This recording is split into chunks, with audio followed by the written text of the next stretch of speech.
Hello guys, how are you? I hope you all are doing well and staying safe. Today we start our chemistry chapter, that is chapter first, matter in our surrounding. And that chapter firstly we have to know that what is matter. Matter क्या होता है? Anything date occupy space, कि कोई भी चीज़ जिसने कुछ ना कुछ स्पेस ऑक्यूपाई किया है वो होता है हमारा मैटर। मैटर जो होता है वो छोटे छोटे पार्टिकल्स से मिलके बना होता है, और पार्टिकल्स जो होते हैं वो बहुत ही स्मॉल होते हैं, जिसकी वजह से हम उसे देख नहीं पाते। तो अगर कोई भी स्पेस के अंदर, मतलब कोई भी पार्टिकल्स ने कुछ ना कुछ स्पेस ऑक्यूपाई किया है या किसी भी चीज़ ने कोई स्पेस ऑक्यूपाई किया है तो वो होता है matter. According to Indian philosopher, he means he classified matter in the form of 5 basic elements. उन्होंने 5 बेसिक एलिमेंट्स के अंदर क्लासीफाई किया है एलिमेंट मैटर को, डैट इज़ उन्होंने नाम दिया उसको पंच तत्व। तो वो पांच एलिमेंट्स क्या है? Air, earth, fire, sky and water जो है, ये 5 एलिमेंट्स है जिसे इंडियन फिलोसफर ने क्लासीफाई किया है और उन्होंने नाम दिया उसको पंच तत्व। अकॉर्डिंग टू देम, मीन्स कि कोई भी लिविंग और नॉन लिविंग क्रिएचर्स है अर्थ पर, वो 5 इन बेसिक एलिमेंट से मिलके बने हैं, चाहे वो लिविंग है और नॉन लिविंग है। लिविंग क्या होता है? जो मतलब जो इजीली मूव कर पाए। नॉन लिविंग जो मतलब ब्रीथ करे, इजीली रिप्रोडक्शन करे। नॉन लिविंग चीज़ें वो लिविंग चीज़ें होती है, और नॉन लिविंग चीज़ें जो इजीली मतलब जो ब्रीथिंग नहीं करती, मूवमेंट नहीं करती, वो नॉन लिविंग चीज़ें होती है। मॉडर्न डे के अंदर साइंटिस्ट ने टू टाइप्स इवोल्व किया है, क्लासिफिकेशन किया है मैटर्स का, फिजिकल प्रॉपर्टी के बेस पे और केमिकल प्रॉपर्टी के बेस पे। अब यहाँ पर आती है what is the characteristics of particles of matter, कि पार्टिकल्स ऑफ मैटर की करेक्टरिस्टिक्स क्या होती है। पार्टिकल्स ऑफ मैटर की तीन चार करेक्टरिस्टिक्स होती है। First is particles of matter have space between them, कि पार्टिकल्स ऑफ मैटर है उनके बीच में क्या होता है? स्पेस होता है।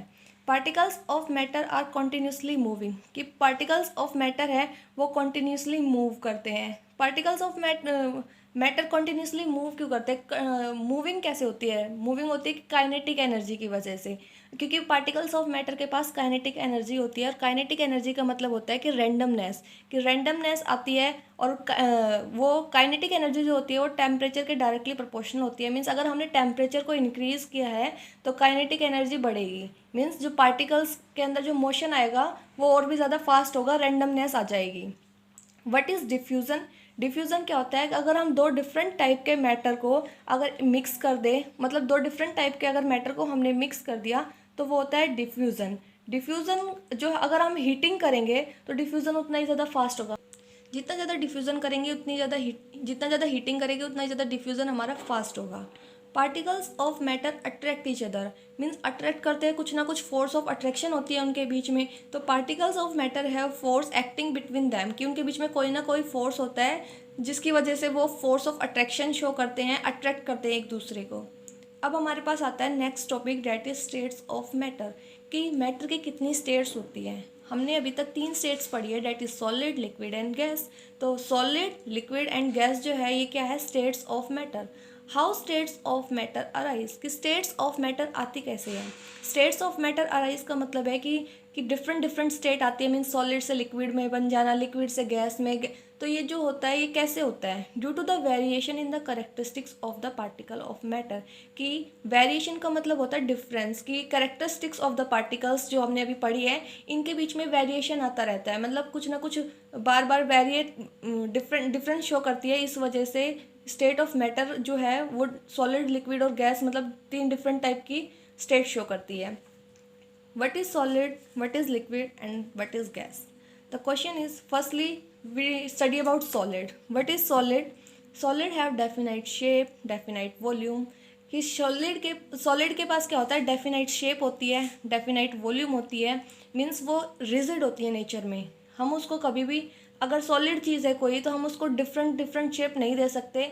अगर सॉलिड जो चीज़ होगी, अगर हम उस पर ज़्यादा फोर्स अप्लाई करेंगे तो वो ब्रेक हो जाएगी, लेकिन वो अपनी अपनी शेप है उसको चेंज नहीं करेगी। जैसे अगर एग्जांपल है, अगर हम शुगर का ले या नमक का ले, सॉल्ट क्रिस्टल का, तो अगर हम शुगर का एग्जांपल लेते हैं, जैसे तो अगर हम शुगर का एग्जांपल लेते हैं, तो अगर हम शुगर पर कोई भी फोर्स लगाएं तो वो अपनी शेप को चेंज नहीं करता, वो ब्रेक हो जाता है। Next is liquid. लिक्विड के पास ना तो फिक्स शेप होती है और ना ही फिक्स्ड वॉल्यूम होती, सॉरी, लिक्विड के पास फिक्स शेप नहीं होती लेकिन फिक्स्ड वॉल्यूम होती है। वॉल्यूम का मतलब कि उसने जिस कोई भी कंटेनर में अगर हमें रखा है कि उसने वॉल्यूम का मतलब होता है कितना स्पेस ऑक्यूपाई किया है उसने। अगर हम उसको किसी भी बर्तन के अंदर रख दें या किसी कंटेनर के अंदर रख दें तो जितना उसने स्पेस ऑक्यूपाई किया, मतलब जिस टाइप के बर्तन में हम रखेंगे उसी टाइप का वो अपना शेप ले लेगी। तो उसके पास टेंडेंसी होती है फ्लो करने की, इसलिए लिक्विड जो है वो फ्लूइड इन नेचर होता है। गैसेस जो होती है वो हाईली कंप्रेसिबल होती है। हमने दो टाइप की गैसेस अभी तक पढ़ी है, that is LPG gas and second is CNG gas. What is LPG gas? LPG gas is liquefied petroleum gas and CNG is compressed natural gas. LPG gas जो है हम मोस्टली कुकिंग में use करते हैं और सभी लोग यूज़ करते हैं, और सीएनजी जो होती है वो मेनली व्हीकल्स के अंदर यूज़ होती है।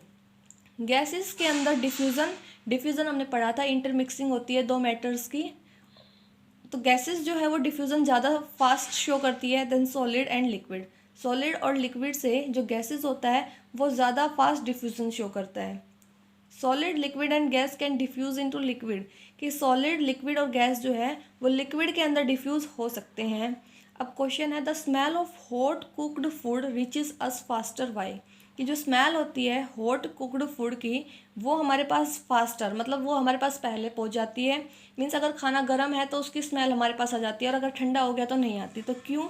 Because of rate of diffusion की वजह से। हमने पढ़ा था कि on heating diffusion become faster, कि जैसे ही हम अगर किसी चीज़ को हीट करते हैं तो डिफ्यूज़न फास्टर हो जाता है।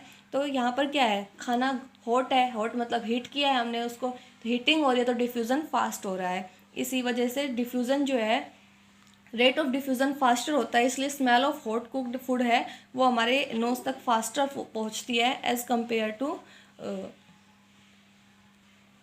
gaseous particles exert pressure on the wall of the container. Why?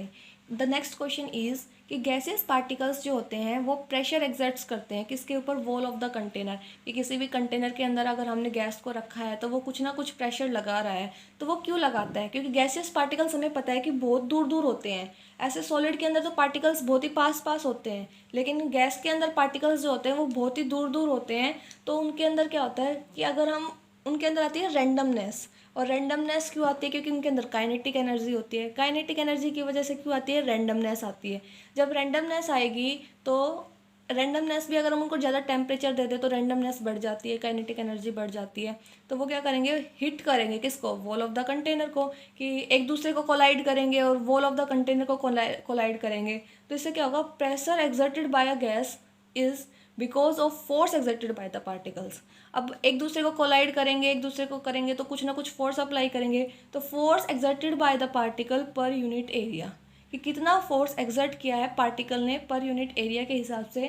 तो इस वजह यही इसका रीज़न था।